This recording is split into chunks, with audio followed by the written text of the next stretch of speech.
I love Marvel. Now, I am confident I am not as well versed, see what I did there, as many of you when it comes to the various characters and the whole universe that is Marvel and all the various plots and timelines. But I am willing to learn and I'm learning as I go.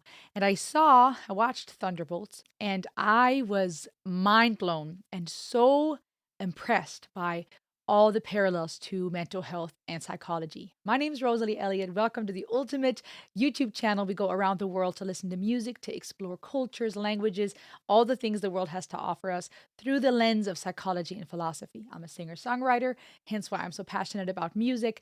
I have a master's in counseling psychology. I've worked as a therapist and teacher, and I'm now here bringing you education, entertainment, and encouragement. So make sure to subscribe if you love music, movies, reviews, documentaries, all about psychology, philosophy, and more.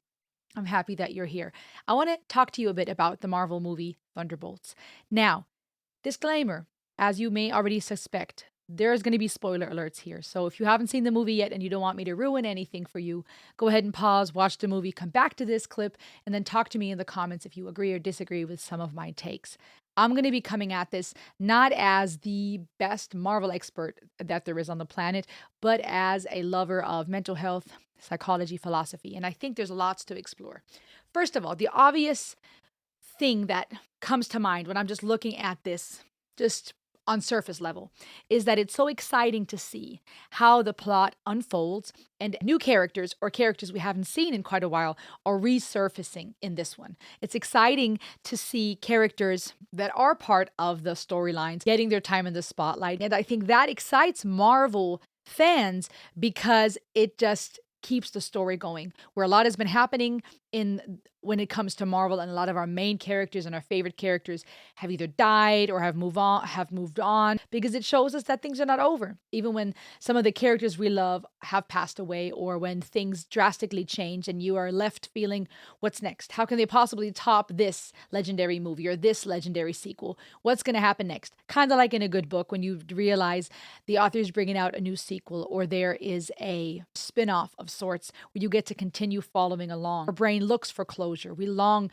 to know what happens to any given character. We want to know that it's not over, that death wasn't the end, or tragedy, or loss, and that there's more to unfold. That taps into, I think, also our longing to live forever, for us to continue going in the face of things being finite, of death, of things ending, from relationships to actual physical death. It's exciting when storylines continue because it's a way of kind of staying immortal in a way. Let's talk a bit about what happens in the plot and why I feel this is so powerful when it comes to being a human and mental health. I love how the movie begins with this monologue of Yelena Belova, played by Florence Pugh. I love that it starts with this monologue because it really brings us into her inner world. And I think that part's relatable because while we're watching these characters, heroes and villains, protagonists, antagonists, we watch them interact with one another and we're learning about everyone's story. This is taking us into Yelena's story. And we know part of it, her being the sister of like widow, having lost her sister. We know the various connections from previous movies where even Yelena had major roles, but it's beautiful to now lean into her world a little bit more. And I think that taps into our desire to really know and be known. And that monologue, that internal struggle of saying, who knows what's next? I feel bored. I feel empty. And then introducing that key word that plays a role throughout the movie and even in the climax of the movie, the word void. Already giving us so many keywords when it comes to people who feel empty and lost. Keywords that are missing in that situation, where there is an emptiness, there is that void, there is a lack of purpose. And everyone deals with it differently. Some fall into depression and can't get out of bed. Others, they pour themselves into their career, into work, into giving for others, not slowing down, because slowing down would mean dealing with those inner demons. And you are gonna help me stop it. Wait, us? Yeah, you. Why, you got someplace to be? I love that guy. I love how there's a lot of humor involved here. Obviously, that makes for good entertainment, but it also balances the emotions that are running through us as we're listening and hearing these things, from the more depressing elements of feeling empty and void to her jumping off the roof. As the viewer, knowing this most likely isn't her ending her life, because that can't be the beginning of the movie, but also a nod to where depression often leads, which is suicidal ideation and eventually actually attempting to or succeeding at ending your life. So while there's a lot of humor intertwined, there's a lot of heavy themes, a lot of serious commentary, if you will, about mental health, depression, feeling lost, lack of purpose, and unhealthy behaviors, right? Excessive behaviors, if you will, where one, it would be working really hard. Others, it would be having a hard time getting to work or getting out of bed. For others, it might be other obsessive behavior in different forms, overeating or not eating enough, etc. The lack of purpose and hope and the pain within will show itself in different ways for different people.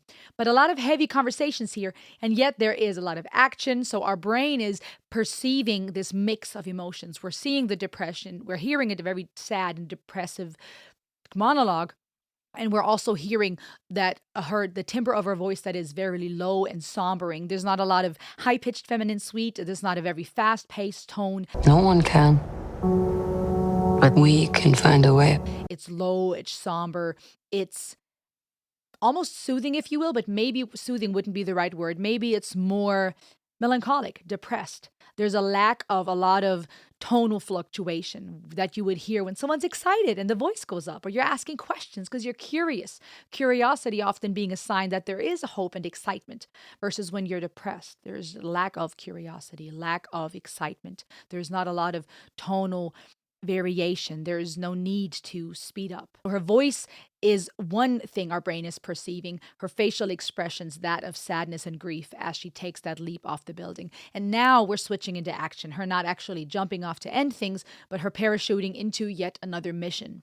And so there's a lot that our mind is perceiving. And it's this, I think it makes for a fantastic movie because it's very exciting and stimulating. You got sadness and depression mixed with excitement and action, mixed with a lot of humor and jokes. But also, I suppose, the paradox that's going on, because she's telling this man who she is holding hostage about her mental health issues. And it's this paradox of talking to someone who can't possibly help her or won't want to help her because he's trying to fight for his own survival at this point. She's telling this person about her mental struggle. And I think it showcases also this element of hopelessness, because if you've reached that point where you are trying to talk to your hostage, the person that very well will be losing their life here in any moment, when you're telling them all your troubles, it does feel kind of like you've reached the end of your line. You don't have anybody else to talk to. This is really sad. There's no therapist, no friend, no family member. You are talking to a complete stranger who is hearing and seeing you through the lens of their own death anxieties right now and their own panic. And so it continues, and it's this complete overstimulation and saturation of emotion, right? We got our sadness, our excitement, our confusion, our brain trying to make sense of things. And the movie and the director did it well, because where our brain may perceive a cognitive dissonance of, is this depressing? Is this exciting? There's adventure, there's death though, but it's still fun and intriguing. A lot of her moves, a lot of the rolls and jumps and the martial arts and the badassery that's going on here excites us. We're getting that dopamine fix, that excitement, that adrenaline rush, reliving out what we wish we could do physically by watching this person. And we're experiencing the excitement. There's happy hormones, to simplify it, being released in our body.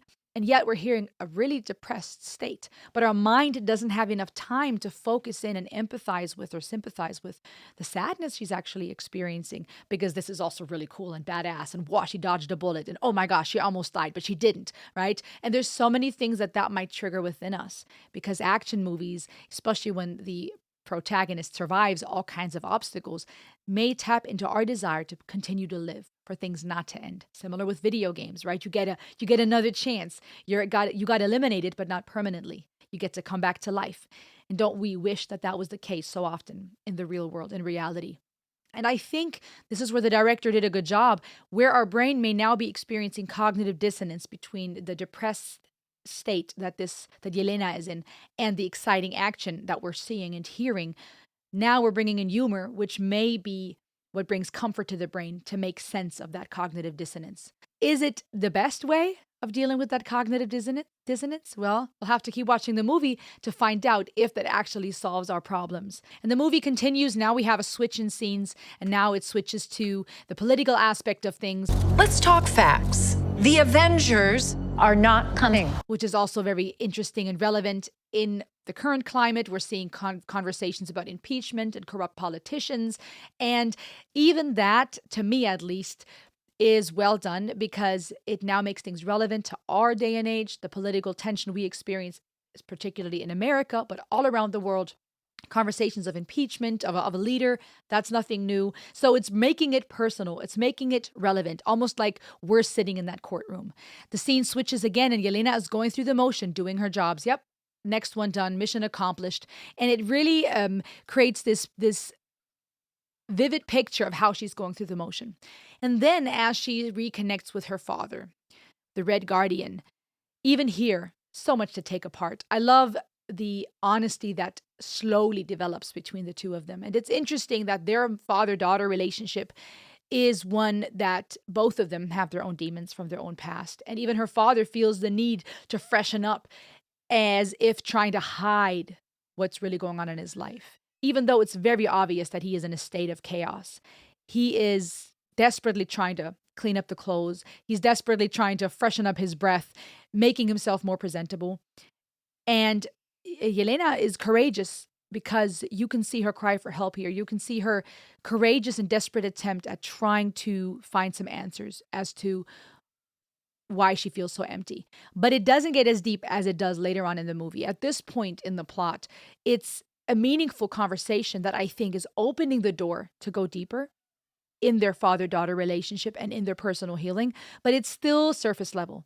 It's still saturated with some sarcasm. We're seeing moments of, really, Dad? I thought you said you're happy, right? I thought you said you're fulfilled. It's honest conversation, but the wounds and the door, the floodgates haven't been opened yet to what's really going on. And you see that both of them are still trying to hold it together. Dad's still trying to pretend like he's living his best life, even though it's clear that it's chaos. And him then eventually admitting he's actually missing work. Yelena looking for some guidance, looking for someone she can talk to about her void and her emptiness, but then realizing she just has to go back to what she does best, which is take one more job. And then perhaps she can find some joy by being in the public eye in a positive way. And the plot continues. We're not going to analyze every single angle because we would be here for days. There's so many intricacies.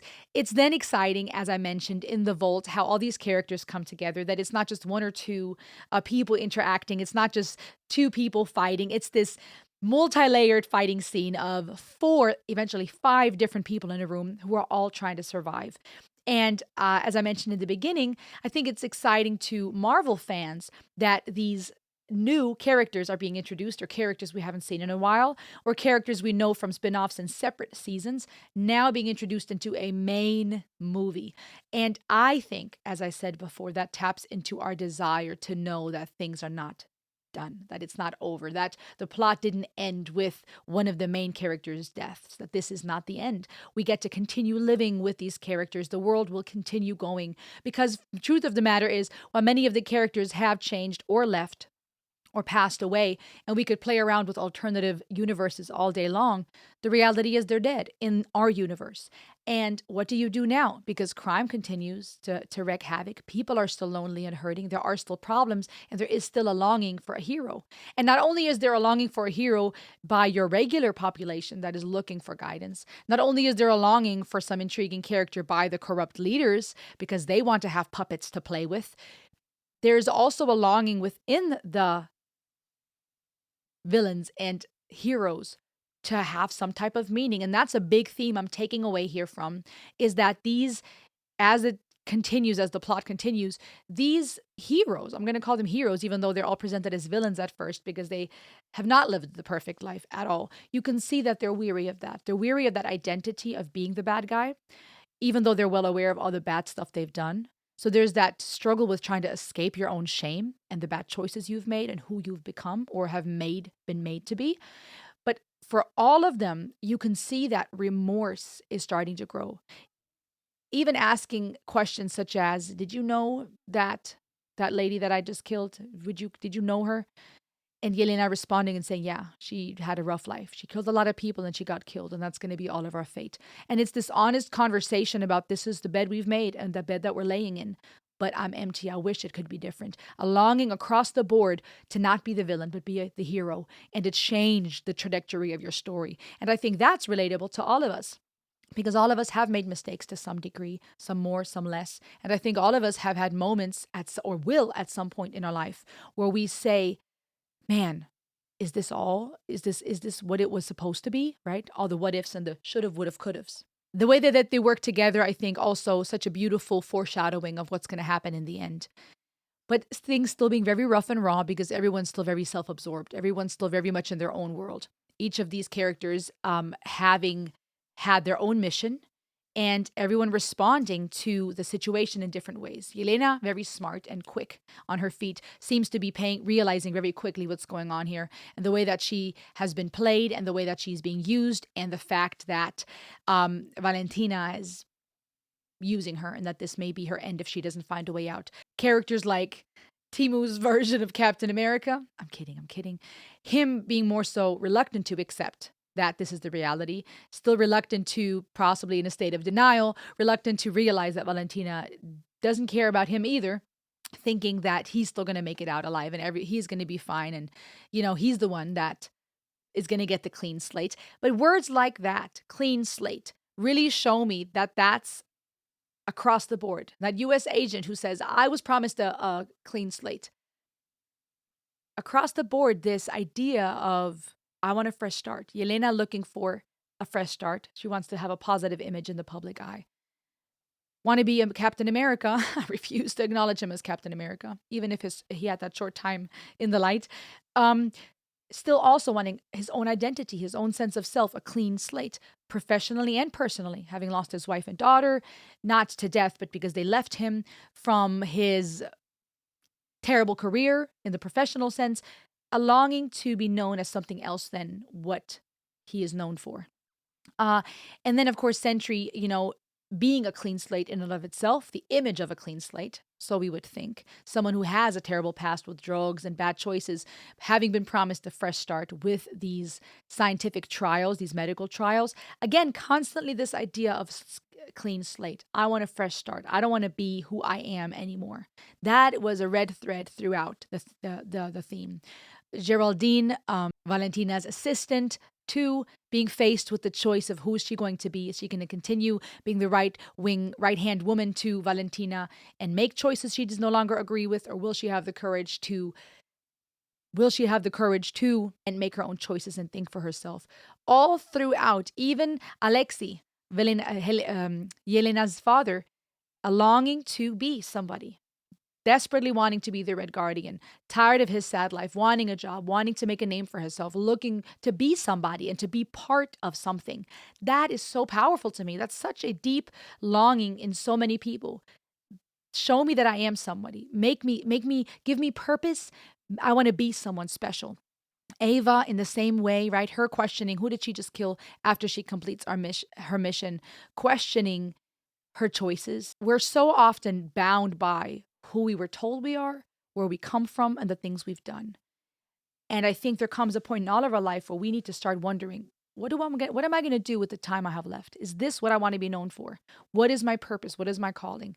And figuring that out. And so the plot continues, and I just love that a lot of the action unfolds, the dialogues are interesting, but there's so many nods to mental health. Things start getting darker halfway or 30 minutes into the plot, where now Yelena is faced with her demons and the beginning of her becoming who she developed into, the terrible thing she was forced into as a child to lead another child to her death in the woods, luring another girl away so that a man, an assassin, could end this little girl's life. And Yelena, from so early on, being forced to have blood on her hands before she could even truly understand what it meant or make that decision for herself. She was forced into a terrible world. And I love the compassion that later occurs. Her and her father have a very important conversation. We'll talk about that later. But I love the vulnerability. The acting was phenomenal. I mean, it had me at the verge of tears,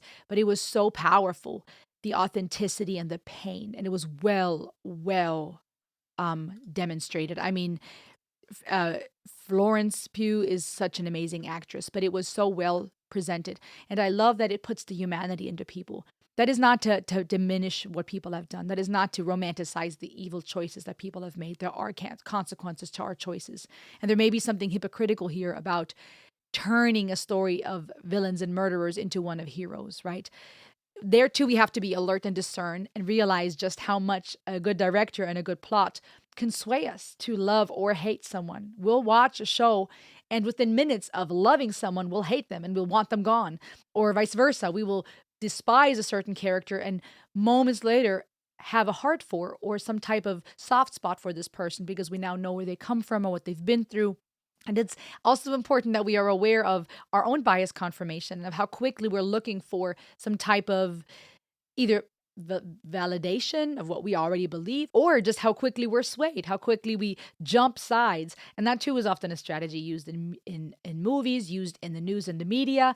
That's why we're so easily polarized, because there's a psychology behind how you can sway people and get people to feel a certain way about any given thing. And that too is an interesting thing to note. We got a bunch of criminals here who have been killing people left and right, who we are now rejoicing over or excited to see as heroes. And that's interesting to note as well, just how much you can affect people's perception of something with the way that you present it. That being said, there is something powerful about seeing a person's humanity. Seeing that Yelena, as her dad reminded her, was a child herself when she was forced to do such terrible things. While she feels this shame that she hurt another child, which is true, she did, and she did make a choice, she was also a child herself. And I think that also then puts the humanity into things, that while actions can't just be excused, it changes how we view killers when you start learning about the trauma they've been through or what has been done to them. Ultimately, it's really interesting of a plot because every single one of these characters was a villain at some point or in some shape or form. And they're all looking for a fresh start. The action continues, phenomenal action. Things go crazy and go full blown Avengers when Sentry starts showing what he's really capable of. And we see nods to Superman. We see nods to the typical superhero world, that is, you can fly, you can have beams coming out of your eyes, or your eyes are changing, you're flying, you're crashing into the ground, but you don't die. You're being shot through with bullets. Of course, it makes for amazing cinematography, but it's also that nod to our desire for a hero, for someone to be better than all of us, stronger than all of us. And I think that's powerful because I think since all of these anti-heroes are longing to be better and be something, that is interesting because Sentry is supposed to represent that. He is supposed to be something better. Valentina was trying to do exactly that. Take people that are willing to do a trial, that have a crazy past, and give them a fresh start. Make them better, the ultimate human. And I think that's so poignant because that's exactly what we long for. Give me someone more powerful. That's why we look to religion, to God, to Jesus, to Buddha, to Mohammed. We look to leaders, and then we are so devastated when we find out that they've committed financial fraud or they've cheated on their wives and abandoned their children. Even though it shouldn't surprise us anymore, we still hear of leaders, pastors, preachers, politicians, and you hear of the crazy things they've done, and we say, no, dude, you were supposed to be better. You were leading a church, or you were leading you presented yourself as a worthy candidate for us to vote for, and you've disappointed us all. We long for someone to be better than us. Give me something I can look up to, instead of realizing we have to look within and become the thing we want to be. And that too is where the plot continues unfolding in Sentry now, because he has his own demons. He can't escape it. As much as these experiments meant to give him a new slate and start something fresh, the broken young man, the broken boy within him is still deep down in there. And so the five of them are on their mission now, taking off. Red Guardian, excited as ever for his chance at doing something. Every time Sentry touches someone's hands, he can see their darkest demons, their darkest rooms in their mind, in the mansion of their mind. As NF says in his song, The Mansion, and as he beautifully creates this imagery of that mental struggle. And so I love this idea here of different rooms representing the darkest corners of our mind. I think that's so beautifully done. It makes me think of Mansion, of the rapper NF's song Mansion. And I think there too, there's symbolism with Sentry having the powers to catapult people consciously into their subconscious, into the deepest, darkest parts of themselves, of events that have shaped them. The parts of our story where it all began. Sentry touches your hand and he takes you there. And I feel like that's a powerful foreshadowing because sometimes that's the start. We're not in those rooms yet. We haven't entered into the darkness with our fellow human, but it's the start of touching someone by the hand and being willing to go to that place with them. That should happen in good therapy. That should happen with a good friend. But I think we are a nation, a society, a world, a generation that is starving for that, for someone to take someone by the hand, a physical human touch, a tangible connection, not just words, but actual physical touch, tangible, something tangible, right? Therapy is beyond just words and thoughts. It should, in my opinion, be holistic, tangible. That's why it's so beautiful when you can light a candle for a loved one, when you can have some type of something to hold on to when you are, remembering someone. That's why it's so powerful to actually use your senses to smell, taste, touch something, make it tangible, bring it into the reality, especially when people are stuck in patterns in their mind and they're lost in their head and they're stuck in those rooms of their mind. So that that gesture of actually touching someone's hands and entering into their world with them is powerful. And then it turns out that Sentry ends up being the person who needs help in that inner room. I won't go through every single aspect of the movie, but the parts that stood out to me. Obviously, there's pivotal points where they're all bound up because Bucky wants to surrender them all until he realizes what's going on and takes charge. Then there's moments where they're all trying to fight Sentry and they all break apart. They all get defeated because Sentry whooped their butts left and right. And even Yelena herself is honest about this is who we are. Like, let's stop fooling ourselves. We're not going to be heroes. We're not some awesome 5-pack. We are losers. And she calls everyone and herself out on everything that's happened and she walks away. And this part's going to make me emotional. I love how her father comes after her. I know we all long for someone to pursue us, to come after us when we can't see the light anymore, when we just don't feel like we have any more hope. And then that part where Yelena is so awesome, is so honest and vulnerable, and her acting again so relatable and so authentic. And her father reminds her of who she is before she became the assassin she is today. And he reminds her that she needs him because he still sees that part of her. And he reminds her that she too was just a child, that that she also was betrayed. It's not just her who has been killing people. It was her who also was killed, her innocence, her joy that was stolen. And she gets so authentic with it, with her honesty, with her pain. I absolutely love it. It was powerful. Oh my gosh. That type of honesty of saying, I needed you, I'm hurting. Oh my goodness. The climax, the crescendo of the movie kicks in and it turns into epic fight scenes and epic, scary, terrifying, a whole nother level of death and decay because people are literally turning into immediate ash, into immediate clouds of blackness as Sentry goes full blown black. He is now destroying people left and right, people not dying, if you will, but disappearing, evaporating into darkness, everything being consumed by the darkness. And I think that's a powerful picture of how depression feels for people who are really struggling with depression, with suicidal ideation, or with compulsive disorders and obsessive disorders, mental health struggles. It consumes you. And I love Yelena's confidence and courage because as she steps into that darkness, there is this nuance between wondering, is she stepping into it because she still is so consumed by her void that she wants to give up too? Or is she seeing more than we realize? And she steps into it, she doesn't die, but she finds herself in a loop of her own trauma and the rooms of her mind where she's trying to save her younger self, or she's trying to save that young girl that she had killed, or she tries to protect her younger self.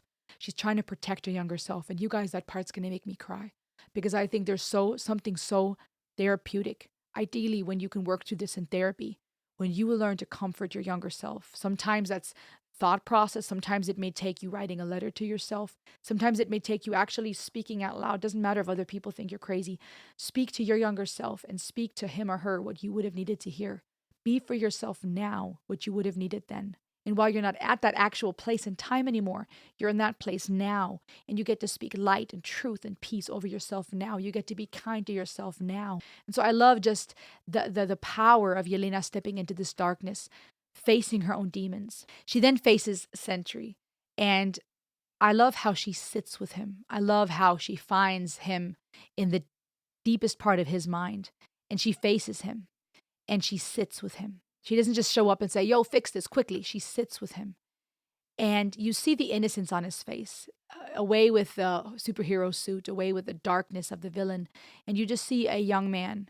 And it cuts to scenes, you hear scenes of his childhood, of his father being abusive, and of all the pain that he was caused in his childhood. And she sits with him, she reaches out. Again, that physical touch, that tangible gesture of, I am here with you. I'm not just here with you in words and thoughts and prayers. And you see how she encourages him to fight this. And the powerful thing is that she can't do it for him. Everything gets wild because now those inner demons are raging. It's really not just a little kumbaya session of we'll sit together. And the storm that entails the parts of him that are now throwing things around the room, that type of love, to sit with someone beyond the kind words that are important too, beyond just the kindness and the patience of staying with someone, but also being willing to stay when things get wild. When, as Dr. Irvin Yalom said in one of his books so beautifully, with one of his patients, who was struggling greatly with a lot of anger, and he stayed with her in that black tar of her bitterness and her anger until she was able to heal. And I'm paraphrasing how he said it, but he painted this beautiful picture of absolute love. And I wish that that should be coming from a therapist, from your family, your friends. I hope you have somebody. And if you don't, please reach out for help. You deserve someone who would be willing to sit with you in that black tar of your pain until you are better, to guide you and help you. And I just love the imagery here of things just going bananas, things flying and choking them, suffocating, because that's what depression feels like. That's what this type of pain feels like. It's not just a little boo boo. It's not just a little bit of pain. It's severe and it's vile and it's violent. And then it's so powerful because the other friends, Yelena's father, Red Guardian, and everybody, Ava comes in, everybody's coming in to help fight together. And they are trying to find the darkest, worst room. That was so insightful of Yelena, not to just say, oh, let's just work our way through the rooms. We're running out of time here, first of all. But also to say, we're going to go to the worst room. Let's go to the deepest, darkest parts of you. And where that is where Sentry is sitting on that medical table, getting ready for his experiment. And I feel like that's powerful because it shows that darkness, that shadow side of him, the darkest parts of him, his darkest demons. But it also shows the pinnacle point, the what is that? The climax point in his journey where he no longer wanted to be who he is. He had reached a place of desperation, and his darkness, his shadow, his inner demon says, no, dude, you're always gonna be alone. You're never gonna get rid of this. You're never gonna get rid of this. And his demons push everybody away. His darkness, his shadow side, with all its power, hinders Yelena from helping Sentry, hinders everybody. It's throwing them against the wall. They're trapped by pieces of metal they can't get out of. And that too is poignant because when we're in pain, that's often what we do. We push people away who want to help us, who love us, because of mistrust. Surely you don't really love me. Surely you don't really want to help me. This is a trick. Or our mind has storied to ourselves for so long. This is all that there is. You are alone. Nobody's going to come save you. So when someone does show up, we can't even recognize the love because we're so used to pain or abuse or toxicity. And it's so powerful and poignant how this then occurs. And he is now, Sentry, starting to fight his demon, his inner shadow side. And what's powerful here is, and this is where I fell for it too. At first, I got excited because I thought, yes, fight it. You have to fight it. Nobody can do that for him. Sentry has to overcome this inner darkness. And at first, my initial reaction was, yes, he's fighting it. But then as he kept fighting it, the darkness consumed him. And Yelena recognized that and fought. And again, the Red Guardian, her dad, helping her get out of that metal entrapment that had her pinned against the wall. She needed help to get out of her state so she could help. And as she had said before, when she was sitting in that room with Sentry, before things really got crazy, she told him, I know what that's like, that void, but I lied to you. Shoving it down isn't the answer. I'm starting to feel a little better because I'm realizing that I need people too. And so she's able to speak from real and authentic experience. And that matters too. It's not just empty advice that sounds nice but means nothing. She's honest about where she's at. And that authenticity is what I think people also long for. And Yelena so insightfully realizes the black is starting to consume Sentry as he is fighting himself, because that's exactly the problem. Him fighting himself, that demon within, is exactly the problem, because it means he's still not accepting himself. He's beating on this thing But by doing so, he's becoming the darkness. The violence, the hate is taking over. Him hating himself was the problem all along. Do you hear me, friends? It wasn't that he had to get better at fighting those depressed thoughts and the suicidal ideation. It wasn't that he had to learn to get better at just get out of bed, just pull yourself together, fight the anxiety, fight the depression, get better at your intrusive thoughts, get better at controlling your compulsions. How do you control compulsion? You're now compulsively trying to control your compulsion. That sounds like a paradox, right? Hurry up and relax. Hurry up and get rid of your anxiety. What? Compulsively saying sorry. Well, stop saying sorry, right? Oh, I'm sorry for saying sorry, right? We try to heal what's hurting with what we think is the opposite, okay? And by doing so, we make it worse by fighting ourselves and thinking, I just got to fight this demon. I got to fight the depression. We're actually reinforcing the problem that is the underlying root of all of it. We are not accepting ourselves. Him fighting his shadow side caused him to be consumed by the darkness, almost because he still is fighting against himself. He is still not accepting himself. When the key would actually be to finally learn to love himself, to realize that there's nothing wrong. As Ren says so powerfully in High Ren, that it's both and. It's a dance between the two. It's yin and yang. It's day and night. It's dark and light. We are both. And that's what makes the dance easier when we learn to understand that it's this pendulum. And, you know, that's the part that I started really just crying, because the way that she then breaks free and runs to him, and the way she just holds him from behind, and the way that she says, it's okay, we're here, I'm here. Those words, you are not alone, right? The part of him, of Sentry, that was telling him it's always going to be like this, right? It's so hard to overcome those thoughts.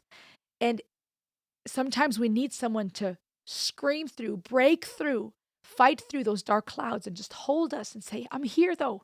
You might have those voices in your head that say you're never going to make it. This is never going to change. But then you feel an actual hand. This is real. A tangible hand. This is real. I am not AI. I'm a human being, flesh and blood.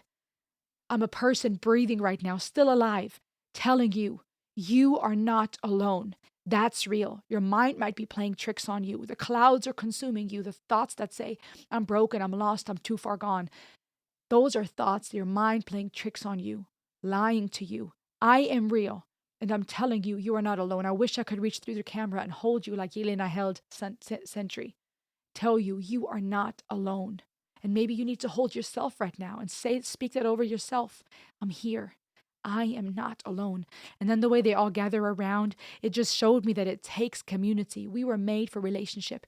And I just freaking love that. I just love that part that screams, this is love. And this is what helps people break out of their darkness. Does that mean it makes the darkness permanently go forever? No. Sentry comes out of this episode, if you will, and he doesn't remember it.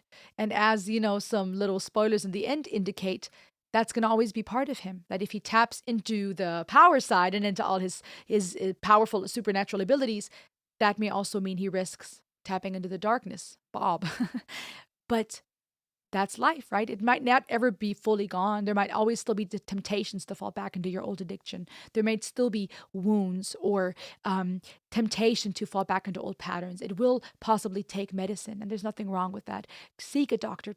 Try to reach out to a therapist and a psychiatrist. Ask your doctor for help. Reach out to a local community or church or family, or reach out to somebody. You deserve to be helped and to be loved. Please know you are not alone.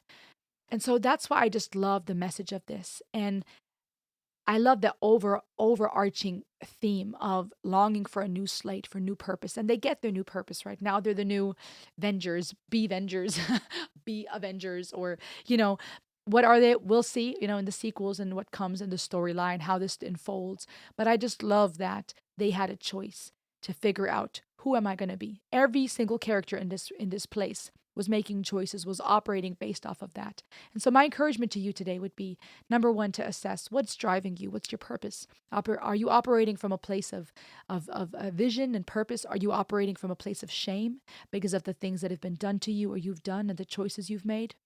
Or are you operating out of deciding who you want to be? And number two, find someone to reach out to ask for help. You are not alone, and you don't have to fight the darkness by yourself. It does not have to be all consuming. There is hope. I see you. You are loved. You matter. My God, this movie was just so freaking awesome. I love it. Thunderbolts. I saw it and I was in tears and it was awesome and I laughed and I wanted to make sure that I talked to you about it. Go check it out if you haven't yet. Hopefully you have because this had so many spoilers. But I will see you on the next ride. Talk to me about your favorite scene, how you feel it ties into psychology and mental health.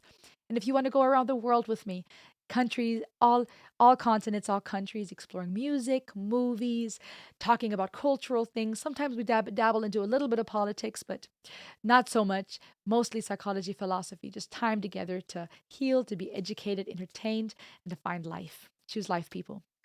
I will see you on the next ride. Heyo.